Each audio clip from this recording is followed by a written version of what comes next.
Campeonato Brasileiro de 71 até a Copa União, em 87, era qualquer coisa, menos alguma coisa que você pudesse confiar, essa que é a verdade. Até 2003, quando é disputado o primeiro campeonato por pontos corridos, não teve um único campeonato, um ano, que tivesse o regulamento igual ao do outro. Nunca aconteceu. A origem da Copa União, a origem do imbróglio da Copa União certamente está em 86 por uma questão fundamental. 86 é o ano em que a CBF anuncia que criará a primeira divisão do futebol brasileiro em 87. São 28 equipes que vão disputar o campeonato de 1987. Então nós não podemos jamais, a esses 28 que venceram o seu posto dentro de um campo de futebol, mudar essa imagem. E isso seria um contrassenso e uma imoralidade. Curitiba é eliminado logo na primeira fase e era o campeão nacional. Isso dá muita confusão.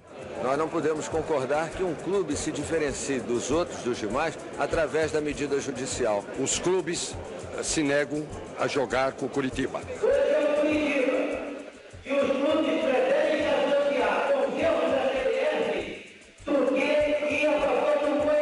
A CBF estava fundada numa grave crise, não só financeira, uma crise também política.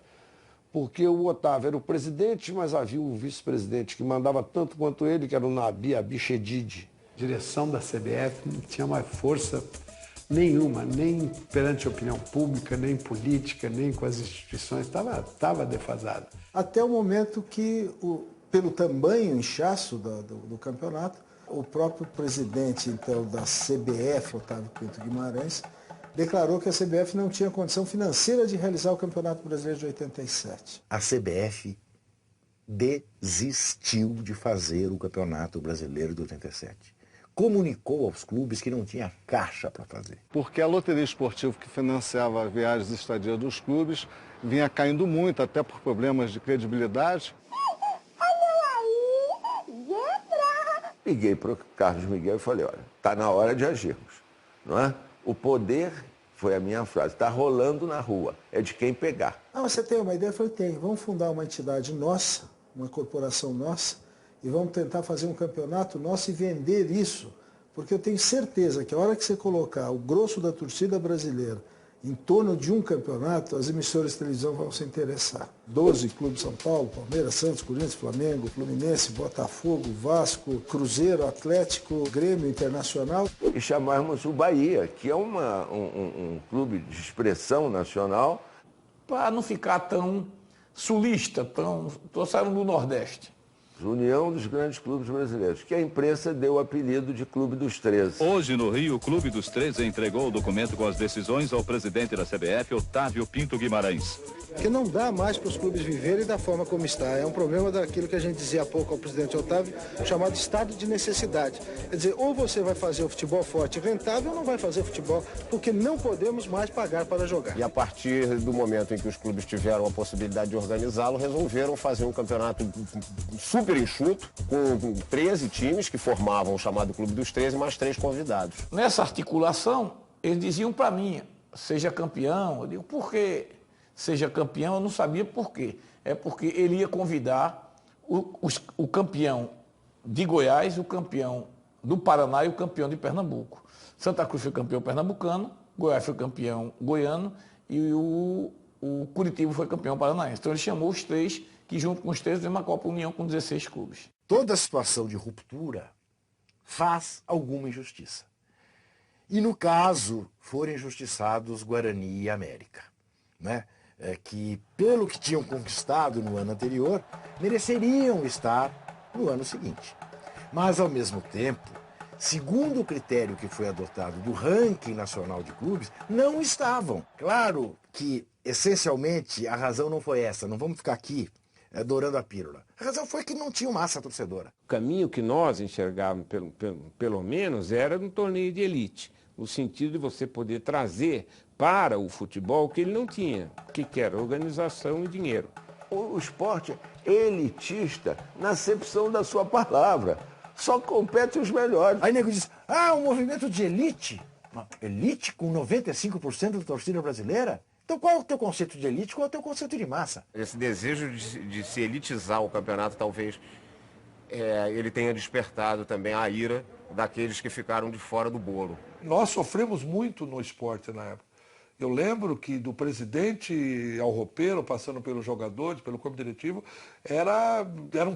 foi uma frustração total. E o questionamento começou ali. O que nos deu muita força, além do aspecto ideológico e motivacional dos clubes, foi o apoio da Rede Globo. A grande vitória do Clube dos 13 se deu no momento que a Globo entrou. Entrou e bancou. Vai haver o campeonato e vai ser dessa maneira. Que era um tabu na época. Os clubes não queriam a TV ao vivo, porque achavam que ia tirar público do estádio. Se eu conseguir mostrar um grande espetáculo na televisão para milhões de pessoas, né, a sensação, eu acho, seria essa. Poxa, eu gostaria de estar lá. A gente mostrava para eles a vontade de fazer aquilo e os clubes não acreditavam, não é possível que nós vamos receber tanto dinheiro por tal coisa. E aí liguei para o Celso Guerê, que era o diretor de marketing do São Paulo, ele marcou com o Ivan Borges da Globo lá no São Paulo, né? E nós fomos lá, conversando com o Ivan Borges, e o Ivan me ouvindo, mas achando que eu era um louco, que eu estava pedindo muito dinheiro, que na época eram 3 milhões e 400 mil dólares por 42 jogos. Falei, pô, a gente não paga isso nem para a Copa do Mundo, não adianta nem levar isso para a direção da Globo. E demorando, até uma hora ele deu uma vacilada, que a gente fala, né? Um desvio na negociação, que eu não posso falar isso para as pessoas que estão me esperando. Aí, pô, isso eram 8, 9 horas da noite, falei, quem está te esperando, Ivan? Aí a diretoria da Globo, o Boni, o Armando Nogueira, Ricardo Scalamandré. Por que nessa conversa estava Armando Nogueira, Boni e eu? Né? Porque eram as 3 pessoas que faziam na televisão. O Boni era o cara que botava no ar, o Armando Nogueira era o cara que produzia o esporte, eu era o cara que vendia. E aí eu quero prestar uma homenagem ao Armando Nogueira, que teve um papel fundamental dentro dessa história. No momento que nós ficamos em contato com eles, iniciativa do Boni, imediatamente encontramos uma acolhida, como se nós entrássemos realmente de sócios, não numa aventura qualquer, mas num gesto que nós consideramos histórico para o sistema de futebol brasileiro.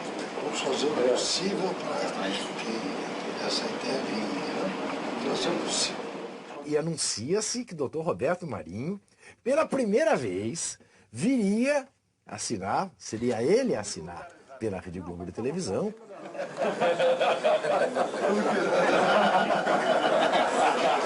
Eu esqueci. Não vai assinar.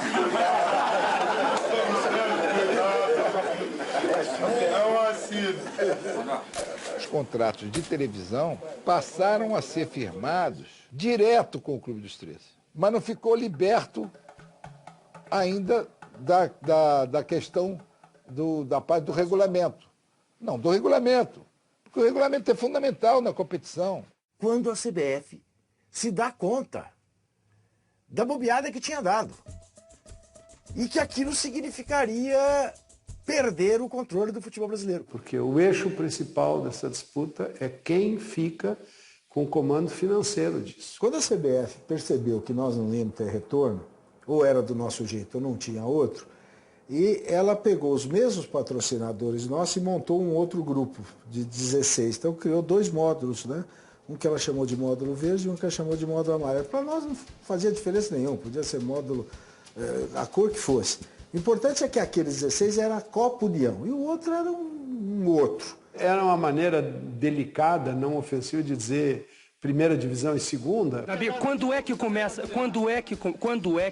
o Campeonato Brasileiro? Se houver um entendimento, a solicitação é para o adiamento para o dia 12. Com apoio da Globo, sem apoio da Globo, não importa, não ia ter campeonato. A CBF também não tem nada a opor, mas é preciso que haja a ratificação desse entendimento. Em havendo, a rodada será suspensa. Em não havendo, a rodada está programada, inclusive com PTAs, passagens providenciadas, jogos marcados, de acordo com o que nós comunicamos. Porque o grande receio, qual era da CBF, é que os clubes tivessem uma liga nacional.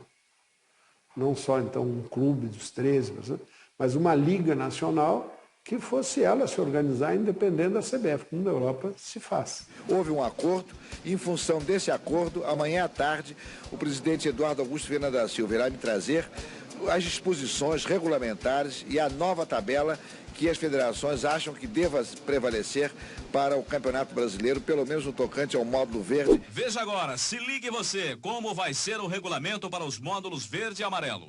Cada um vai ter 16 clubes com 2 chaves de 8.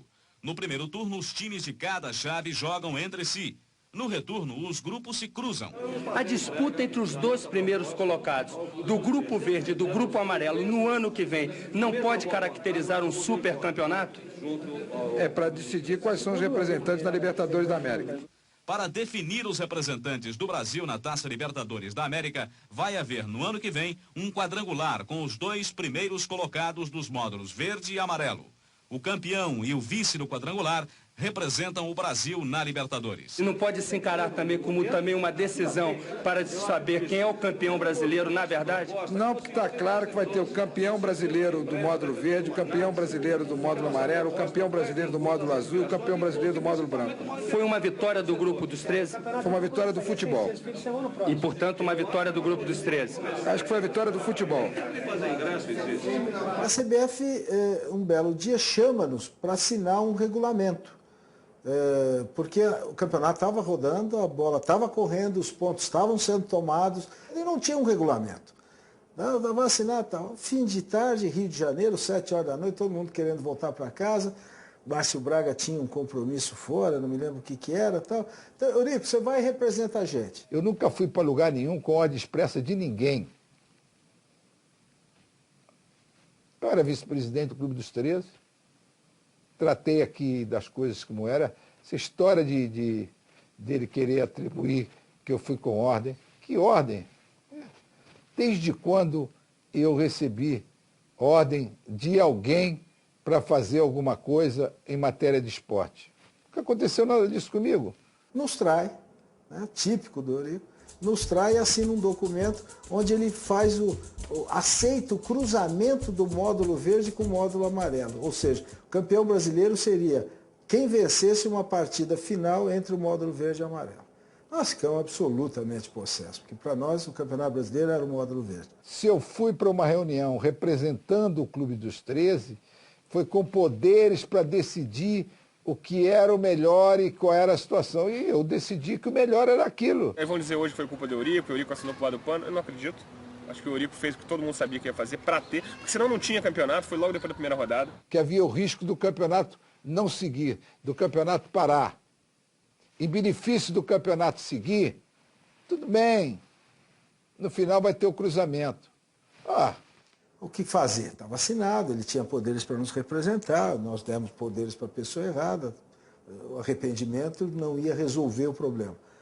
Então nós fizemos uma reunião de todos de novo, colocamos em discussão e votamos e foi aprovado, eu não me lembro se contra o voto do Vasco, mas enfim, foi aprovado, que o clube que vencesse, o time que vencesse o tal do módulo verde, que era a Copa União, não jogaria o jogo de cruzamento com... Numa reunião no Clube dos 13, a ideia era que não tivesse o cruzamento. Foi unânime, não foi maioria. Agora, pergunta para mim, se fosse eu, no meu caso específico, se eu iria cruzar. Claro que iria. Alguém se deu melhor nessa história, né? Hein? Alguém se deu melhor nessa história? Futebol brasileiro. Sr. Abiel, os representantes. E a lei? Tínhamos que ser pragmáticos. Se a gente ia enveredar pela lei, pela Constituição, pelo regulamento, nem a Coca-Cola, nem o Clube dos 13, nem a Globo, ninguém ia poder armar, tecer um acordo. Nesta solenidade foi assinado um dos maiores contratos entre a iniciativa privada e o esporte a nível internacional. E o maior acordo de patrocínio esportivo já feito na história do Brasil. A reunião final para assinar o contrato, estavam lá reunidos os clubes, estava lá o presidente da Coca-Cola no Brasil, o seu Jorge Gigante, que naquela noite viajaria para Atlanta, onde ele apresentaria na convenção anual da Coca-Cola o grande case de marketing do ano da Coca-Cola, cujo título era Nós compramos o futebol brasileiro. Pronta para oferecer um coquetel para a imprensa inteira desportiva convidada, jornal, televisão, rádio. Quando a gente pensou que estava tudo bem para assinar o contrato com a Coca-Cola, veio o Paulo Odoni. Era um dos formuladores da coisa. Parei que tem um probleminha. E diz, vocês vão me desculpar, eu me envolvi tanto e a tal ponto que eu acabei não prestando atenção em detalhes. Se eu assinar esse contrato, eu sou demitido. O meu clube lá não dá para botar vermelho na camiseta. Que não pode ter nada em vermelho na camisa do Grêmio. Precisa autorização do conselho. Digo, então, não vai dar. A Coca-Cola tem mais de 100 anos, rapaz. Eles não mudam a logomarca deles assim, ainda mais a cor, que é conhecida no mundo inteiro. Vai melar esse contrato. O dirigente de futebol é o Papa. Ele defende a fé, defende o dogma de cada clube. Vamos falar com o presidente da Coca-Cola, com o Jorge Gigante, que estava na sala ao lado, já com a Globo, com a festa armada para sair no Jornal Nacional. Eu não podia avisar a ninguém e pedir autorização para isso, porque eu sabia que essa autorização não ia ser concedida. Aí ele chama o Gigante, aí ele virou para mim e disse assim, não tem problema, presidente. A nossa Coca-Cola já chegou na China comunista com as cores que tem. Um dia ela chega no seu Grêmio. E neste momento, a Coca-Cola virou preto no Brasil. E a primeira vez que me perguntaram isso, eu disse, acho que foi um erro. O negativo saiu em vez do positivo. A logomarca era branca e saiu em preto. Obviamente ninguém acreditou. Aí depois o Botafogo colocou preto e branco, o Curitiba botou verde e branco, meio que bagunçado, fizeram uma Coca-Cola multicolorida, mas deu certo no final e foi fantástico. O acordo entre a Coca-Cola e o Clube dos 13 envolve um valor equivalente a 17 milhões e 500 mil dólares. Nesta Copa União, os clubes vão receber 3 milhões de dólares, cerca de 210 milhões de cruzados. Foi um marco para a organização, não do futebol, do esporte brasileiro. Foi muito bom porque em pouco mais de 3 semanas nós conseguimos buscar no mercado, numa época de final de ano, cerca de 5 milhões e 300 mil dólares, quer dizer, uma verba que não existia no futebol. Não tem nem comparação com o de hoje, mas para aquilo que se recebia na época... Era a mega sena acumulada para cada clube. Era a solução financeira dos clubes. Uns 15, 20 dias depois, que por coincidência tinha uma reunião praticamente trimestral que juntava os operadores do mundo, aí, George, stand up. Fica em pé. Conta o que você fez no Brasil. Fiquei em pé na frente dos meus colegas e disse, olha, a gente fez isto.